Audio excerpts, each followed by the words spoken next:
fuck's it going, everyone? Back today with another video. Hope you've had a fantastic Christmas, Boxing Day, everything that you've basically celebrated. Hope you've drank and ate plenty. And yeah, let's have a bit of fun before we get back to reality and start our work. Hopefully you just go back a little bit later than I have to. But yeah, I thought I would jump on and do a quick kind of collection update, recommendations vid, mainly because I've got like a new sort of lighting setup here. Jess grabbed me like a ring light for Christmas, where I can just kind of slot my phone inside it and it makes the lighting a bit more homogeneous, if you want to put it that way.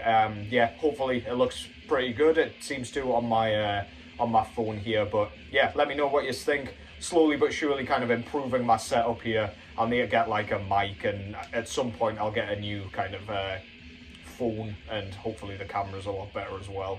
But yeah, for now, hope it looks decent. With the glossy covers, I'll try and keep the kind of big ring light off it if I can. But yeah, this is pretty much just a practice run. Let me know what you think. Let's just get straight into this fucking thing, shall we? In the background, we've got Legion by Deicide. Y'all know what this sounds like, or at least you should. Completely barbaric, completely kind of blasphemous death metal in the early style, but to me, nobody sounds like Deicide, even to this day. Glenn Benton's kind of almost harmonized vocal style, or at least dual layered. They're not harmonized because that makes it sound way prettier than they actually are. But yeah, he sounds so infernal. Sounds like he's just been summoned out of this kind of trifiction thing. Yeah, cool as shit. Really kind of frantic bass work on this. Very fiddly, very audible, very, very cool. And some fantastic, fantastic riffs. If you like your kind of death metal, really evil sounding, really malevolent, then you can't go wrong with Deicide. That's Legion from 1992. Get a load of that in the background there. Okay, so I've got 4 new records to talk about here. Hopefully you find some new shit amongst it. I do believe you'll know at least one of them, but I'll still show it anyway, just in case you need a kick up the arse to go back and listen to it. But the first one I want to talk about will probably be the album in the actual thumbnail. This, yeah, see, the ring light's going to be a problem on the glossy covers, but it's all good. I'll just try and angle it appropriately. This is Morbid Angel with their 4th demo release, I believe, entitled Thy Kingdom Come. This was released originally in 1987, and this is a bootleg copy, but it was put out by Reek of Death Records, which is like, I mean, they specialise in bootlegs, but they always do a fantastic job. I can't remember if I've shown another bootleg, if I just did in like a couple of videos ago, but I digress. This is another one. Absolutely beautiful pressing. With things like this, I don't think Morbid Angel gives a shit about their 4th demo, so you kind of have to rely on bootleggers to sort of put out copies, and you've got to just hope that they give a shit enough to do a nice job, and luckily with this one, they really have. If you know Morbid Angel at all, this is pretty much business as usual. For 1987, this thing is absolutely blistering, of course pretty thrash inspired, and if you think of the stuff that would end up on Altars of Madness, then you've pretty much got that with the grittier production, grittier sound. There's only 3 tracks on this thing, sorry. Is that right? I think it's 3 tracks, yeah. Yeah. But let that take nothing away from how really, really well written this is, how incredibly performed, and how great it sounds just as an early kind of contributor to the death metal subgenre, the flourishing death metal subgenre, or at least blossoming at the time. Yeah, really killer stuff. Again, it's got that evil sound, a bit like Deicide, where it sounds like nobody else. Sounds completely wicked, blasphemous. Insert synonym here. But yeah, this thing's absolutely fantastic. The track Blasphemy of the Holy Ghost is such a foot tapper. This is like a 2-sided 12-inch record, but the demo is on both sides, if that makes sense. So you can listen to the whole demo, flip the disc over and listen to it all over again, which is what I have been doing with this thing so far. This isn't a very long one. It's only around 12 minutes long, I believe, but yeah, every single second is worth your time. Absolutely brilliant stuff. Love that cover I should have picked up a t-shirt of that while I was on, but yeah, I got this through Hell's Headbangers Records. Cover shows what I assume is meant to be Jesus on a cross with a couple of other kind of, I don't know, executionees, if you will. Love that style of art. Looks like a demo. Back cover, I have no idea who that is. Uncle Fester, perhaps. But yeah, 3 track titles all around. Abominations, Blasphemy of the Holy Ghost, and indeed the title track, Reek of Death Records, as I say, down below there. With this, they've done a super nice job with the like insert and everything, with all the lyrics on, band photos, you name it. Very, very cool. I don't normally read along with lyrics in general, like it's not a thing I do very often. It does kind of get me more enthused about a record, but with this one, with it only being 12 minutes long, you might as well, and the lyrics are fucking great, as you can imagine, with David Vincent's early stuff. And this was pressed on this really nice kind of white with black and orange and red splatter. Really, really nice job. Yeah, beautiful shit. Goes really nicely with the cover. Comes in this kind of almost outer sleeve, and this doesn't appear to fit in the jacket either, which is a little bit of an annoyance, but never mind, I'm just nitpicking a bit there. But yeah, if you haven't heard this, please go and check it out.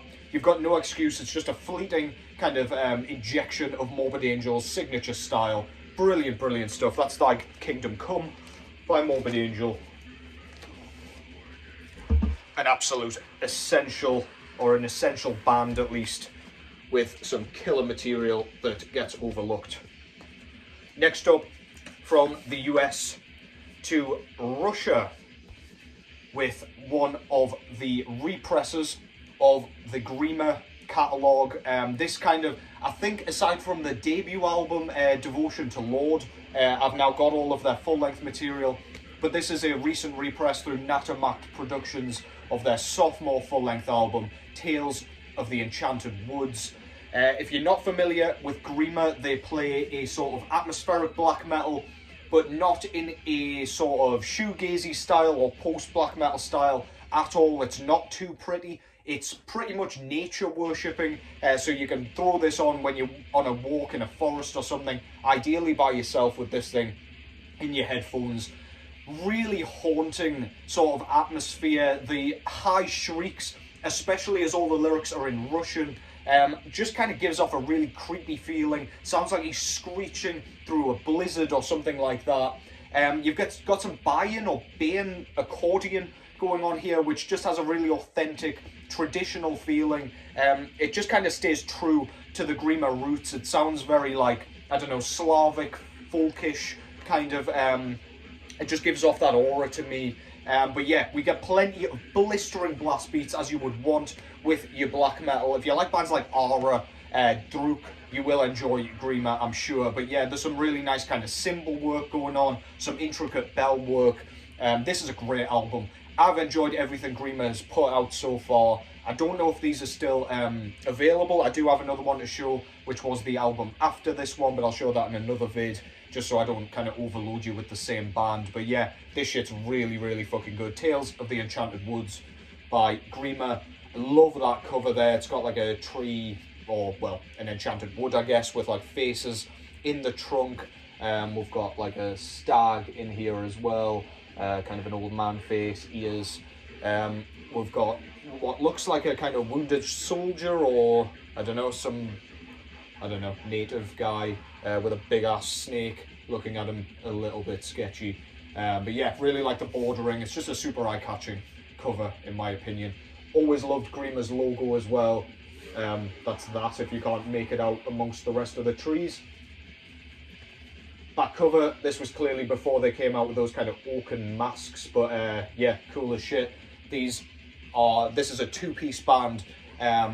Wilhelm and Morbius, I believe, are the names of the guys out of this band, and they are indeed brothers, so that's pretty cool. You've got the track listing there, and as I say, Natamact Productions put this one out. This is a 2023 repress. We've got the logo there again with the atmospheric black metal from deep woods of Siberia, with the cover art again there. Not really that useful, but I always like an insert, even if it's just a piece of art or whatever. Just attention to detail, plenty of bang for your buck. The disc itself comes on this, I mean, it looks pretty much black, but it is in fact like a blue with black marble. I'm struggling to show it on here, especially with the lighting, but yeah, just take my word for it. It's one of those records that looks black until you hold it up to the light, and even then you struggle, to be fair. But yeah, doesn't matter, goes really nicely with the cover art anyway, so no real complaints from me. I'm just happy to have this thing on vinyl at last. That's Grima with their sophomore Tales of the Enchanted Woods. Go and check that out if you haven't already. Next up, I've got two records that I got for Christmas from Jess this time. I'll show this one first. So this one I didn't know about. I knew she was getting me this one. I figured because it was kind of coming out towards Christmas, it came out on the 15th of December, this one. I thought, well, she might as well kind of get it, wrap it up, and then I can have it around Christmas. It's not too long to wait. This is Cryptworm with their sophomore full-length album entitled Oozing, Radioactive, Vomition. I don't know if vomition's actually a word, but it's pretty fucking sick, and it tells you exactly what you're getting with this.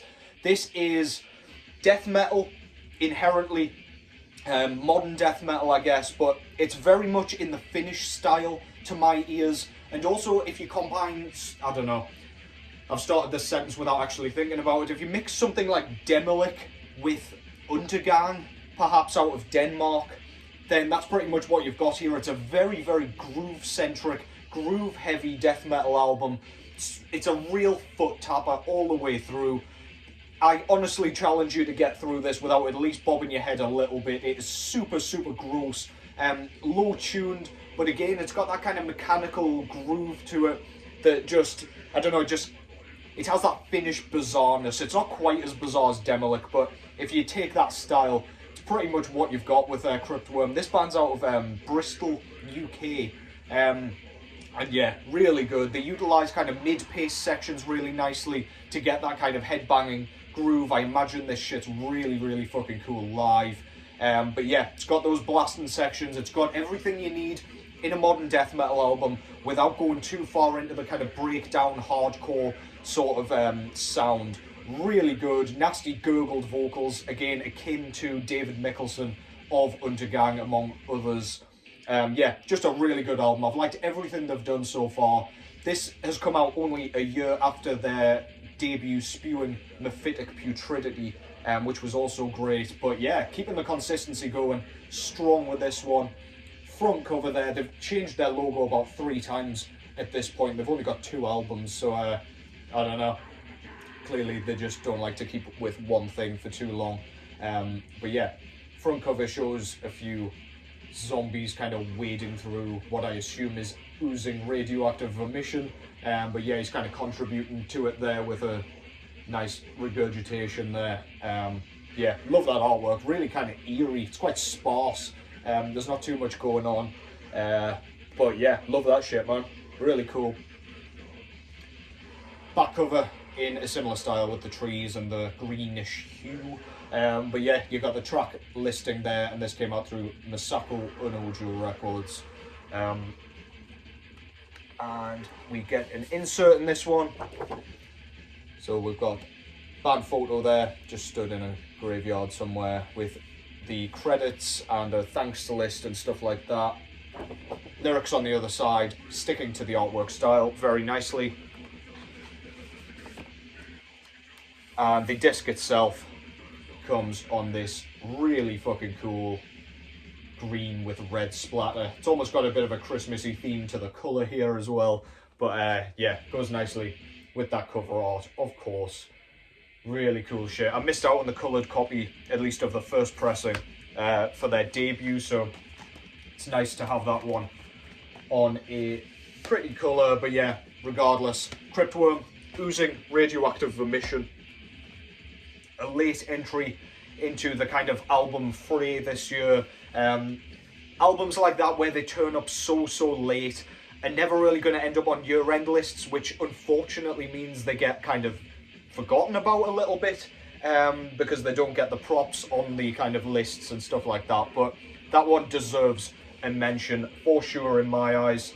Cryptworm, Oozing, Radioactive, Vomition. And finally, I did not know about this one, so Jess had to check my record collection to make sure I didn't have it. But really fucking cool of her to go and pick this one up for me. I've had this one on CD for a little while, but for ages I've been meaning to pick this up on vinyl, and I'm over the moon to finally have it. This is, of course, Mayhem with their debut demo, I believe, entitled Deathcrush. This is one of those bands where they've got so many kind of little releases where I'm not sure if I'm kind of saying the right shit. Like, was there something before this? I do not know, but this was their first kind of most notable release, I'll say. This is basically an early incarnation of the second wave black metal sound. We've got Maniac on vocals here, and he does an incredible job. Really kind of howled delivery of the vocals. The kind of recording quality and everything is exactly what I would want with a release like this. It's really, the guitar's really sawing and very cool. It just kind of goes straight through you, saws through your goddamn organs. There's a track on here called Chainsaw Guts Fuck, which is a very fitting title. But yeah, it's got a real punk feeling to me. It's got real attitude, and it just feels completely ignorant and nasty, which I love. It's very uncomfortable. The opening track, like the little intro bit with like the sort of electronic sounding drums, which doesn't do justice to it, but they sound so goddamn creepy to me. It's like some sort of tribal thing where you're about to be sacrificed or gutted. Sounds like something off like something like Cannibal Holocaust or something. Just really eerie, really uncomfortable, and like, where the fuck am I being led here? But yeah, we've got some awesome riffs on this thing. It's only about 16 minutes in length, 3 tracks on each side. Absolutely killer, man. I absolutely love this recording. I struggle to pick a Mayhem release over this one, to be honest, but of course I love Live in Leipzig as well as the debut album. But Deathcrush is an absolute menace. A great kind of release just to throw on. You can just sit with it. It's fleeting, it's in your face. You still come out with that bust nose and broken jaw that you're craving for from our extreme metal. And yeah, so many killer riffs. Deathcrush, of course, the title track. Chainsaw Guts Fuck, as I've mentioned. Necrolust. We've got a Witching Hour cover on this one. And we've got a Pure Fucking Armageddon as well. Any of those tracks, just go and give them a whirl. But yeah, again, you've got no excuse. Fleeting release, brilliant release. Mayhem, Deathcrush.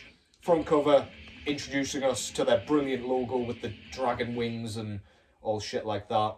The infamous cover with some strung up, like, dismembered limbs by the looks of it. Very nasty. Back cover, we've got just pictures of the band, very old school, with the track listing there.